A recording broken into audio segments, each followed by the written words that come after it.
Friends, ഇന്ന് ഞങ്ങൾ ഉച്ചക്കടയിൽ ഒരു ആവശ്യത്തിന് ഞങ്ങൾ പോയതാണ്. അപ്പോഴേ ഞങ്ങൾ തിരിച്ച് വരുന്ന വഴിക്ക് ഇവിടെ കാട്ടുനട ദേവി ക്ഷേത്രത്തിൽ ഉത്സവം നടക്കുകയാണ്. കുറേ ദിവസമായി തുടങ്ങിയിട്ട്. അപ്പം ഞാൻ ഇതുവരെ പോയില്ല, ഉത്സവത്തിന് കാണാനോ ഒന്നിനും പോയില്ല. അപ്പം ഞങ്ങൾ ഇന്ന് ഉച്ചക്കടയിൽ പോകേണ്ട ഒരു ആവശ്യമുള്ളതുകൊണ്ട് ഞങ്ങൾ പോണ വഴിക്ക് തന്നെ ഈ ക്ഷേത്രവും ഈ ലൈറ്റും കാര്യങ്ങളൊക്കെ. അപ്പം ഞങ്ങൾ പോയിട്ട് വരണ വഴിക്ക് ഞങ്ങൾ ലൈറ്റൊക്കെ കണ്ട് ലൈറ്റിൻ്റെയൊക്കെ കുറച്ച് വീഡിയോസൊക്കെ എടുത്ത് അങ്ങനെ വന്ന് നല്ല ഭംഗിയായിരുന്നു കാണാൻ. എനിക്ക് പ്രത്യേകിച്ച് ഈ മേളിൽ കൂടെ ലൈറ്റ് കാണാൻ ഭയങ്കര ഇഷ്ടമാണ്. അത് കാണാൻ ഒരു രസമാണ്. പിന്നെ ഞങ്ങൾ കുറേ പോയി.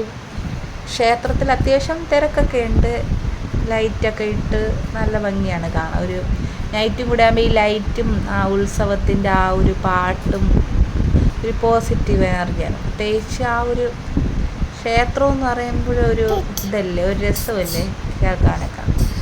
അപ്പം ഞങ്ങൾ പിന്നെ കുറച്ച് കഴിഞ്ഞപ്പോഴത്തേക്കും ഇതാണ് ക്ഷേത്രം, കാട്ടുനട ശ്രീദേവി ക്ഷേത്രം. ക്ഷേത്രത്തിൻ്റെ എഴുന്നള്ളത്തൊക്കെ നടക്കുകയാണ് ദേവിയും കൊണ്ട് ഉള്ള.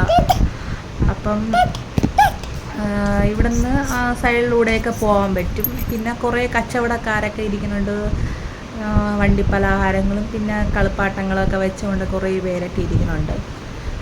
ഞങ്ങളൊന്നും വാങ്ങാനൊന്നും ഇറങ്ങിയില്ല. പിന്നെ ഇവിടെ ഇതെനിക്ക് നല്ല ഇഷ്ടപ്പെട്ടു കേട്ടോ, ഈ മരത്തിൽ ഇങ്ങനെ ഇട്ടിരിക്കണം. പിന്നെ അങ്ങോട്ടൊന്നും ഇല്ല. പിന്നെ ഞങ്ങൾ തിരിച്ച് വണ്ടി റിട്ടേൺ എടുത്ത് ഞങ്ങൾ വീണ്ടും പോയി.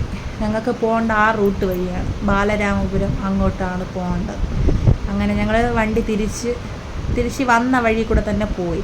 ജസ്റ്റ് ഞങ്ങൾ ഉച്ചക്കടയിൽ ഒരു ആവശ്യത്തിന് വരാനുണ്ടായിരുന്നു. അപ്പോഴും ഞങ്ങൾ വന്നിട്ട് പോയ വഴിക്ക് കണ്ടിട്ട് പോയി. ക്ഷേത്രത്തിനകത്ത് കയറിയില്ല. ക്ഷേത്രത്തിനകത്ത് പിന്നീട് ഒരു ദിവസം വരും.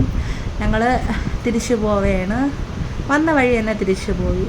ഇപ്പം കുറേ ദിവസമായി ആഗ്രഹിക്കുന്നു കാണാൻ വരണം. അങ്ങനെ കാണാൻ വന്നതായിരുന്നു. എന്തായാലും കാണാൻ പറ്റി, ഭയങ്കര സന്തോഷം തോന്നി. ഇനി എന്തായാലും ഈ പറഞ്ഞ ഞായറാഴ്ച തീരും. അപ്പം അന്ന് തൂക്കമൊക്കെ ഉണ്ട്. അപ്പം അന്ന് ഭയങ്കര ആഘോഷങ്ങളൊക്കെയാണ്. അപ്പം അന്ന് കാണാൻ പോകുന്നൊരു പ്രതീക്ഷയുണ്ട്. പിന്നെ അറിഞ്ഞുകൂടാ, എല്ലാം ദൈവനിശ്ചയം. അങ്ങനെ ഞങ്ങൾ പോയപ്പോൾ ഒരു ചെറിയ മിനി വ്ളോഗായിട്ട് എടുക്കുക. അപ്പം അത്രയേ ഉള്ളൂ. ബൈ.